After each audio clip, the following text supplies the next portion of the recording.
Amis de la belle musique et des émotions fortes, bonsoir.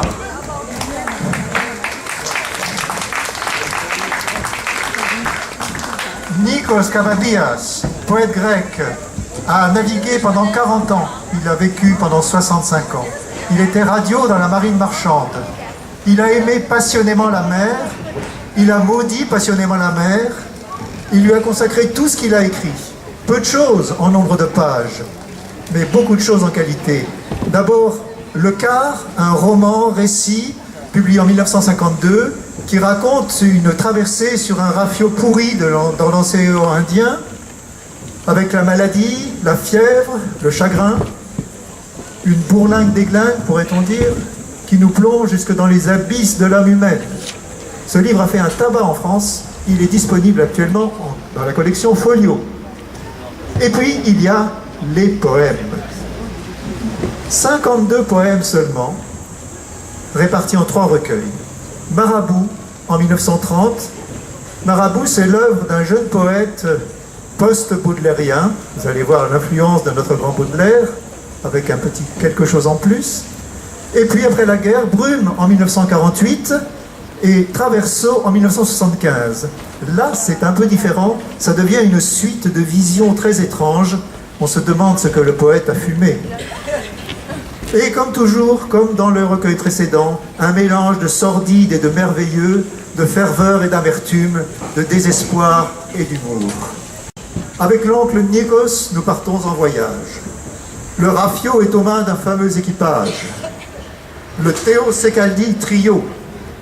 Les 2 frangins, Théo le violoniste accordant son engin, Valentin au cello, Guillaume à la guitare, leur pote récitant « Robin, tiens-moi là-bas ».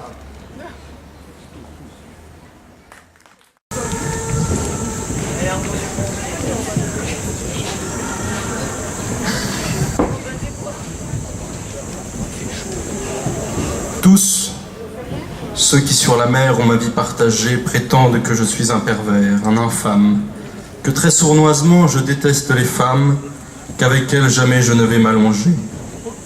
On dit que je carbure au hache, à la coco, et que je suis le jouet d'une passion impure, que je porte gravé de bizarres peintures, obscènes à vomir, cachées sous mon tricot. On dit de moi d'horribles choses sans arrêt, qui ne sont que bobards et que fausses nouvelles.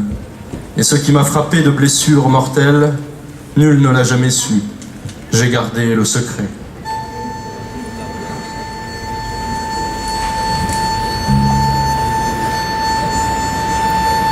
Mais tandis que ce soir descend sur les tropiques, que s'éloignent à l'ouest les vols de Marabout, je suis forcé d'écrire et d'avouer jusqu'au bout quelle plaie est en moi, obscure et tyrannique.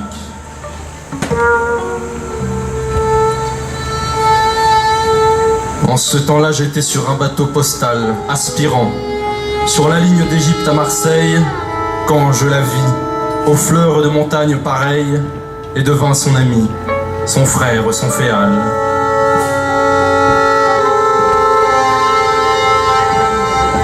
Noble, tout en finesse et en mélancolie, son père, un Égyptien, s'était ouvert les veines. Elle traînait son deuil dans les contrées lointaines, croyant qu'en les bougeant, ces choses-là s'oublient. De Marie Bashkirtsev, elle adulait la prose, aimait avec transport la sainte Davila, disait de tristes vers français d'un ton très las, et contemplait l'étendue bleue, morose.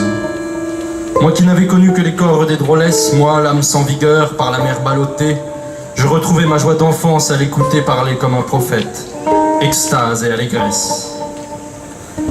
Je passai à son cou une petite croix et reçus d'elle un portefeuille. Et à mesure que le port approchait, terme de l'aventure, mon cœur se remplissait de tristesse et d'effroi.